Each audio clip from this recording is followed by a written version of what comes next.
Parce que c'est commencé au XVIIIe siècle que les Russes arrivaient au Caucase du Nord. Это trop petit territoire чечен. Почему Россия пришла на Северный Кавказ в 19-18 веке? Потому что Россия искала территорию, как испанцы, которые нашли в Латинской Америке казну, золото. Также она хотела найти такую же казну, видела в горах Кавказа.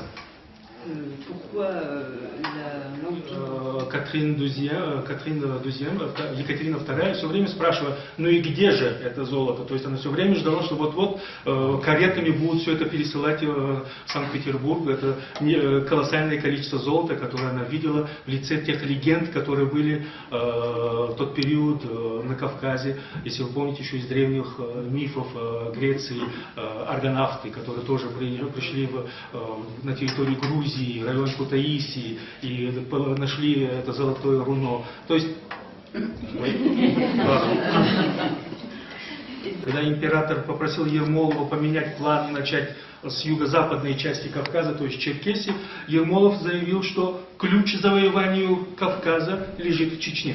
Особенность Чечни состояла не в том, что они были какие-то сверхъестественные люди, которых нужно было в первую очередь завоевать. Чеченское общество было странным и непонятным для российской системы, потому что чеченское общество было бесклассовым, абсолютно бесклассовым. И русская армия, когда пришла в Чечню, не знала, с кем говорить. Практически за 50 лет 19 века, из года в год, даже в течение одного года по несколько раз, каждое село получало, что они пишут договор о подчинении Российской империи. И в конце концов император спрашивал, но 3 месяца назад это село уже входило в состав Российской империи, почему сейчас подписано? Дело в том, что каждый раз подписывал новый человек, просто житель чеченец. В 1857 году после Крымской войны российская армия была переброшена на Кавказ, и для завоевания Чечни Борятинский вводит на территорию этой Чечни 113-тысячную армию.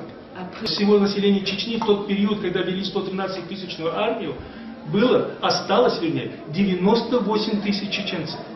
98 тысяч чеченцев всех, женщин, детей, стариков, раненых, нераненых, то есть все население 98 тысяч, и против них 113-тысячная армия.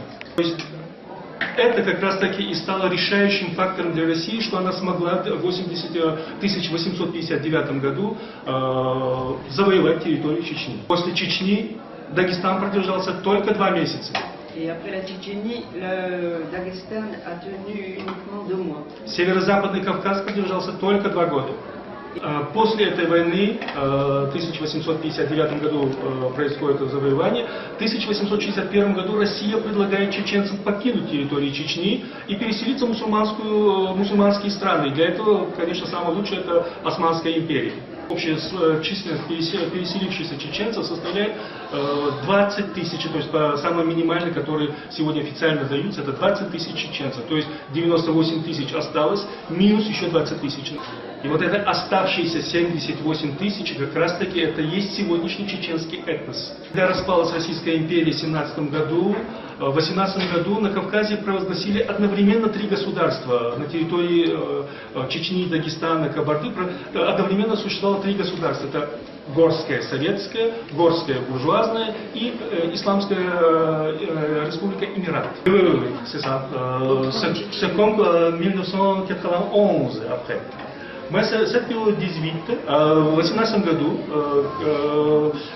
самое безнадежное было как раз таки у большевиков положение. Потому что исламское теократическое государство Эмират, безусловно, было одно из самых сильнейших.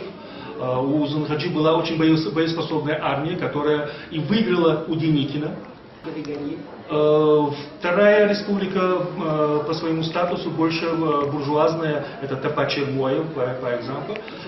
C'est millionnaire tchétchène, origine tchétchène, c'est propriétaire pétrole en Tchétchénie. Человек, который потом эмигрировал в Францию и умер здесь, в Париже.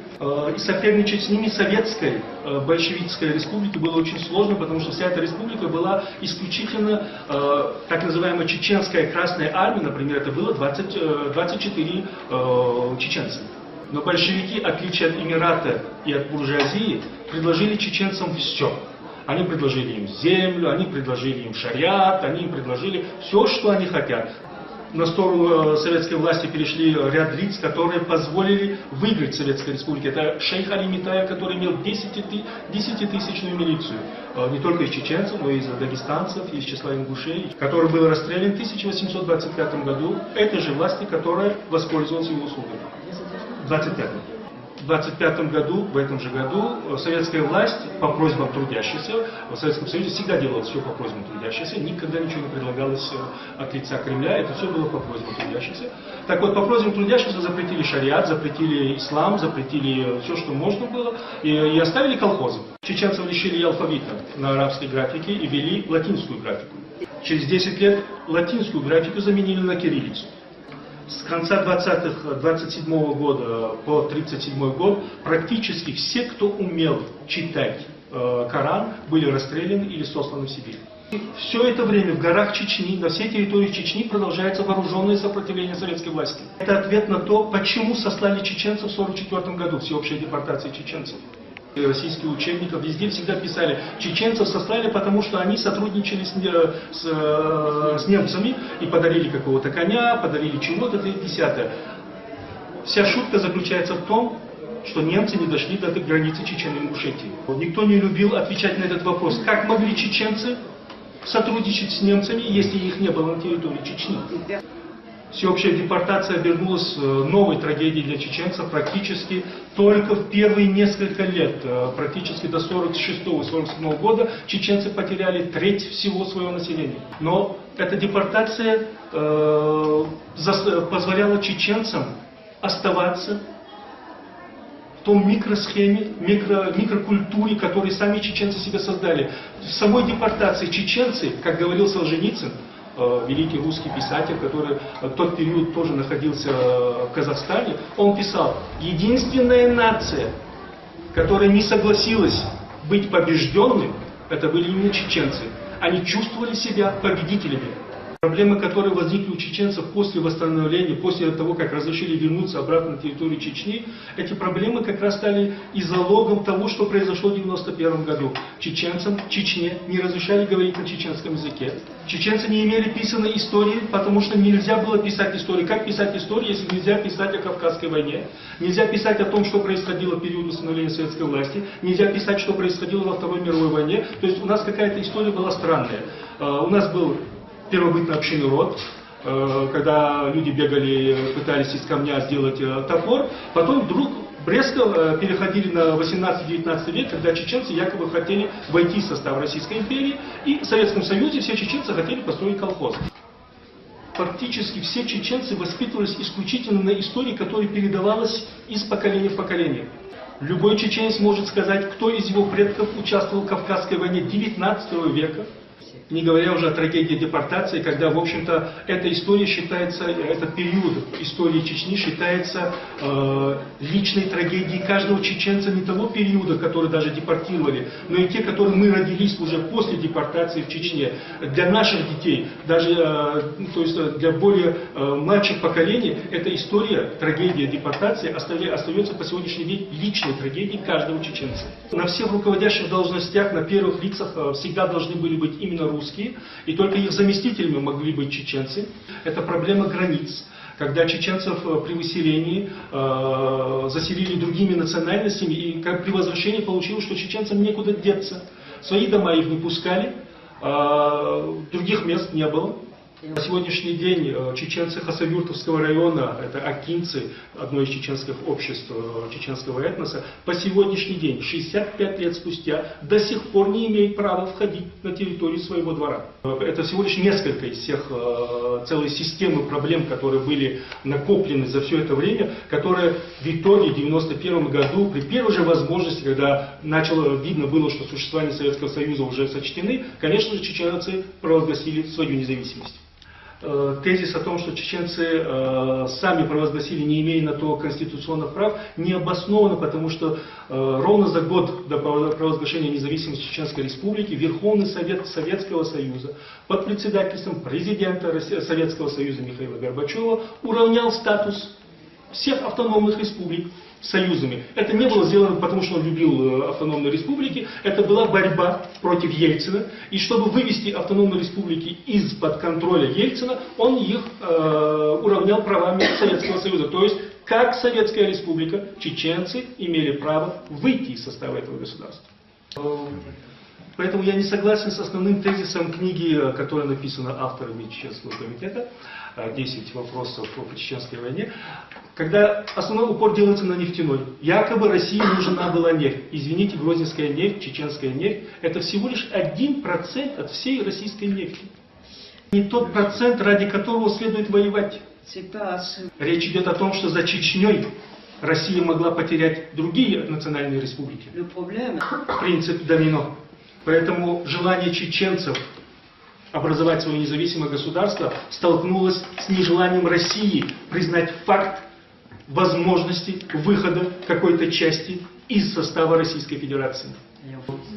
Итоги Первой войны, вы знаете, что российская армия фактически полностью проиграла, и это было бегство, в буквальном смысле слова. Май 1997 года был, можно считать и нужно считать историческим моментом в истории Чечни, потому что в этот день два президента, президента Чеченской Республики и президента Российской Федерации, подписали мирный договор. Он так и называется мирный договор. Интересно было продолжение. Все вопросы решаются исключительно на основе международных договоров. Никаких российских, никаких чеченских. То есть две стороны представляют исключительно как субъекты международного договора. Казалось бы, война закончилась, договор подписан, но все прекрасно знали, что на этом Россия не может успокоиться, и вряд ли это может произойти. Плюс благоприятствовала этому и внутренняя обстановка в Чечне, которая была очень нестабильна, в силу того, что по-разному видели устройство, будущее устройство Чеченской Республики, чеченские партии и лидеры. Отношение того, что якобы вторая война началась из-за того, что Шамиль Басаев якобы пошел в Дагестан, я хотел бы заметить, что все началось до 1999 года. Потому что в мае 1999 года, то есть за несколько месяцев до похода Шамиля Басаева в Дагестан, мы получили, это имеется в виду чеченская сторона, получила обращение американских конгрессменов, в котором они предупреждали Масхадова о том, что на территорию Моздок переброшено больше армии и вооружений, чем за всю предыдущую войну 1994-1996 года. Будучи представителем Чеченской Республики в Москве официальным, Россия сама предоставила служебный кабинет, служебную квартиру, телефоны были бесплатные, слушать было так легче. То есть, когда все это было официально, при встрече с министром по делам национальности России Михайловым, я ознакомился с документом, очень интересный документ. Это заседание Совета Безопасности Российской Федерации от 21 декабря 1998 года. То есть в декабре 1998 года Россия провела заседание Совета Безопасности, которым председательствовал на этом Владимир Путин, и принято было решение о информационном подоплеке начала вооруженной кампании против Чеченской Республики. В числе которых было, например, о том, что западным журналистам нужно подавать идею так, что они сами догадались, как писать в том направлении, которое нужно нам. Это не был подкуп журналистов западных, имелось в виду, что нужно все преподносить так, чтобы они сами сделали вид, что они догадались вот так, что именно вот так нужно писать. То есть, как работать с журналистами, как работать с политиками и т.д. То есть, все было расписано за год до того, как началась война. Все это к тому, чтобы, не касаясь тонкости второй кампании, которая не закончилась, она началась в 1999 году, но по сегодняшний день она не закончена, военная кампания. Я считаю, что вопрос о начале военных действий был предрешен, и Шамиль Басаев или кто-то другой, Хаттаб, 3-10, это был всего лишь повод. Причина была, опять же, в том, что необходимо было лишить той психологической победы, которую чеченцы достигли в 1996 году.